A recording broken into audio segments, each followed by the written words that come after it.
જેવો સાહુકાર કોઈ નથી તો ઈ સૌથી અમીરમાં અમીર કહેવાય. जो आनंद संत फकीर करे वो आनंद नाही अमीरी में, सुख दुख में समता साध रहे, कुछ खौफ नहीं जागीरी में. सुख दुख में समता साध रहे, कुछ खौफ नहीं ए जागीरी में. जो आनंद संत फकीर करे. મનની અનુકૂળતા એ સુખી મનની પ્રતિકૂળતા. દુઃખ એ આપણે જે કંઈ પણ ચિત્ત વૃત્તિ, મનની અંદર જે કંઈ પણ વૃત્તિ થાય એની અંદરથી દુઃખ ઉત્પન્ન થાય છે. એમ માનશો કે પૈસો આવશે તો સુખ આવી જાય, એવું નથી. પૈસો આવે તો સુખ આવી જાય એવું નથી. પૈસા આવે એને દુઃખ વધારે આવે. ઝંઝટ કેટલી. કરોડપતિ માણસ હોય એને બે તો બોડીગાર્ડ રાખવા પડે. શું કરવા? કોઈ મારીને ના વહી જાય એટલા માટે. મારે તમારે બોડીગાર્ડ ન રાખવા પડે. પૈસો આવે તો સુખ આવી જશે એવું ન મનાય. પૈસો આવે તો ભેગું દુઃખ પણ લઈને જ આવે છે. જો સંતતિ અને સંપત્તિ આવી જાય અને બધાય માણસો સુખી થઈ જતા હોત તો શું જોઈએ? સંતતિ અને સંપત્તિ આ બંને આવે પણ જો પ્રભુ ભક્તિ ન હોય તો કોઈ પણ જાતનું સુખ પ્રાપ્ત નથી થતું. આવી રીતે ઋષભદેવજી મહારાજનું વસ્ત્ર છૂટી ગયું, નગ્ન દિગંબર થઈ ગયા, પરમહંસની ભૂમિકાએ પોતે પહોંચી ગયા. વસ્ત્ર કાઢી નાખ્યા એટલે પરમહંસ થયા. હંસ એટલે વિવેક, પરમ એટલે શ્રેષ્ઠ. જેનો શ્રેષ્ઠ વિવેક છે એને પરમહંસ કહેવામાં આવે. ઉત્તમ વિવેક જેનાથી જન્મે, ઉત્તમ જ્ઞાન જેનાથી જન્મે, ઉત્તમ જ્ઞાન જેનાથી પ્રાપ્ત થાય એને કહેવાય પરમહંસ. અને જ્યારે નિત્ય અને અનિત્યનું આપણને જ્ઞાન થઈ જાય છે ને ત્યારે આપણા અંદરથી અનિત્ય વસ્તુ છૂટી જાય છે, આખું જગત છૂટી થાય છે અને આપણને ભગવાનની પ્રાપ્તિ થઈ જાય છે. આમ ઋષભદેવજી મહારાજના તેજોમય રૂપને જોઈ આ સંસારની અંદર રહેલી લૌકિક ઈચ્છા એની અંદરથી મુક્ત થઈ જવાય. કોઈ પણ માણસ આપણા વધારે પડતા પરિચયની અંદર આવે ને તો શાસ્ત્રની અંદર એનો ઉલ્લેખ છે તો શું થાય? અતિ પરિચયાદ વગના સતત ગમના દનાદરો ભવતી. ઋષભદેવજી મહારાજને પોતે શાંતિ થઈ. જીવ જાહેર થવા માટે ઈચ્છે છે પણ સંત છે ને એ કોઈ દિવસ જાહેર થવા માટે નથી ઈચ્છતો. ઋષભદેવજી મહારાજ આજે પરમ પદને પામી ગયા, પરમહંસ થઈ ગયા, પણ પોતે જાહેર થવા નથી માંગતા કે ચાલ કોથળામાંથી બિલાડું કાઢું. માણસને બતાવતા નથી, જાહેર થવા નથી માંગતા. હાથમાંથી કંકુ કાઢું, જાહેર થવા નથી માંગતા. બસ મેં તો પ્રભુ કે ભજન में मग्न हूं, बस मैं उसी को. ભગવાન મળવા બહુ કઠિન છે. બહુ ભગવાનનું નામ લઈએ, સંકીર્તન કરીએ ને એમાંય જો સદગુરુની કૃપા હોય ને તો ભગવાન મળે, બાકી કાંઈ ભગવાન મળે નહીં. હે સદગુરુ તમે મારા તારણહાર, હરિ ગુરુ તમે મારા તારણહાર. આજ મારી જાગની અરજી રે પવન ધણી સાંભળજો ગુરુજી.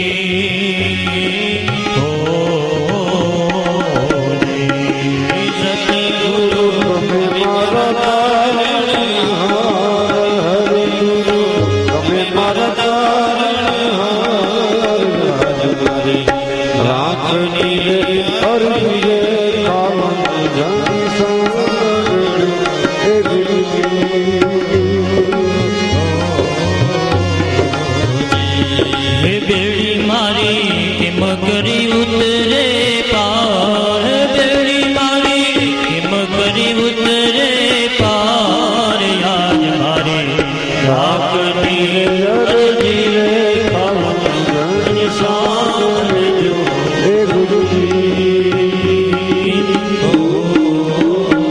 આમ પરમહંસની નગ્નતામાં પણ આપણને બીભત્સતા નહીં દેખાય, આપણને દિવ્યતા દેખાશે. જો આપણે ઉપેક્ષા કરીએ તો ભગવાન પ્રાપ્ત ન થાય. દુર્યોધન એનામાં ઉપેક્ષા હતી, એને ભગવાનના દર્શન કર્યા તો પણ એને મનમાં ઉપેક્ષા હતી, માટે પોતે પ્રભુપદને ન પામી શક્યો. અપેક્ષા, ભગવાન આગળ કઈ પણ જાતની વસ્તુ મંગાય નહીં, બસ પ્રભુને પામવાની ઈચ્છા રખાય. ભગવાન સંત અને પ્રસિદ્ધિ બધું આપે જો ભગવાનનું પરમ પદ આપણને પ્રાપ્ત થઈ જાય છે. પ્રયાસ કરીએ ને તો પ્રભુ આપણને અવશ્ય મળે. અનુભવી એકલું આનંદમાં રહેવું, ભજવા પરબ્રહ્મ બીજું કઈ ન કહેવું. ભગવા ખાલી ભગવાનનું પરબ્રહ્મનું નામ જ જપે રાખવું, બીજું કાંઈ ન કહેવું, એવું આપણને શીખવાડ્યું ઋષભદેવજી મહારાજે. નિવૃત્તિ માર્ગ એ જો શીખડાવ્યો હોય ને તો ઋષભદેવજી મહારાજે શીખવાડ્યો છે. જો આપણને અલૌકિક લીલાનું દર્શન કરાવ્યું હોય ને તો આપણને ઋષભદેવજી મહારાજે કરાવ્યું છે. ઋષભદેવજી મહારાજે પોતાની શ્રેષ્ઠતાને સિદ્ધ કરી છે. પોતે એમ કીધું કે અનુભવી વ્યક્તિ હોય ને એને એકલું રહેવું, ભગવાનનું ભજન કરવું, સદાયને માટે હરિના ભજનની અંદર પોતે મગ્ન થવું. હે અનુભવીને એકલો રે આનંદ મારે રે, અનુભવીને એકલો રે આનંદ મારે રે, અનુભવીને એકલો રે આનંદ મારે રે, અનુભવીને આનંદ મારે રે. ભજિયા પર બ્રહ્મને બેજો કાઈ ના જો રે, ભજિયા પર બ્રહ્મને બેજો કાઈ ના જો રે, અનુભવીને એકલો રે આનંદ મારે રે, અનુભવીને એકલો રે આનંદ મારે રે, અનુભવીને એકલો રે આનંદ મારે રે, અનુભવીને એકલો રે આનંદ મારે. એટલા માટે શ્રીમદ ભાગવત ની અંદર ઋષભદેવજી મહારાજે પંચમ સ્કંદના પંચમ અધ્યાયના બીજા શ્લોકની અંદર એવો ઉપદેશ આપ્યો છે કે મહાપુરુષો એ સેવાનું મુક્તિ દ્વાર છે.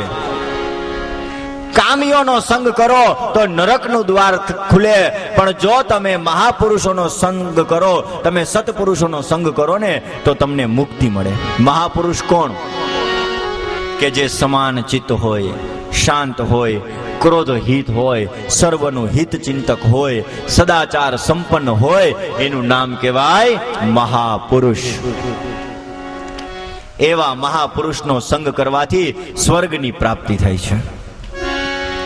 ઋષભદેવજી મહારાજ દક્ષિણાયનની અંદર ગયા, ત્યાં અરહન નામના રાજાએ ઋષભદેવજી મહારાજને પોતાના ગુરુ માની ઋષભદેવના બ્રહ્મચારને પોતે ધારણ કરી અને પોતે તીર્થંકરોની અંદર પ્રથમ તીર્થંકર તરીકે એની ગણના કરાવી અને ઋષભદેવજી મહારાજ આવો સુંદર મજાનો જ્ઞાનોપદેશ આપી અને અંતે પોતે સ્વધામને પધાર્યા.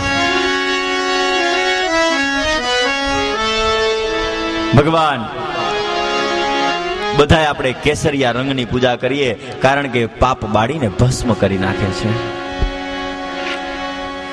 એટલા માટે તો કોઈ કવિ કહી ગયા, કેસરિયો રંગ લાગ્યો મને, કેસરિયો રંગ મને લાગ્યો રે. કેસરિયો રંગ તને લાગ્યો લાગરબા, કેસરિયો રંગ તને લાગ્યો રે લોલ, કેસરિયો રંગ તને લાગ્યો લાગરબા, કેસરિયો રંગ તને લાગ્યો રે લોલ. કોની કોની માથે ઘૂમ્યો લાગરબા, કોની કોની માથે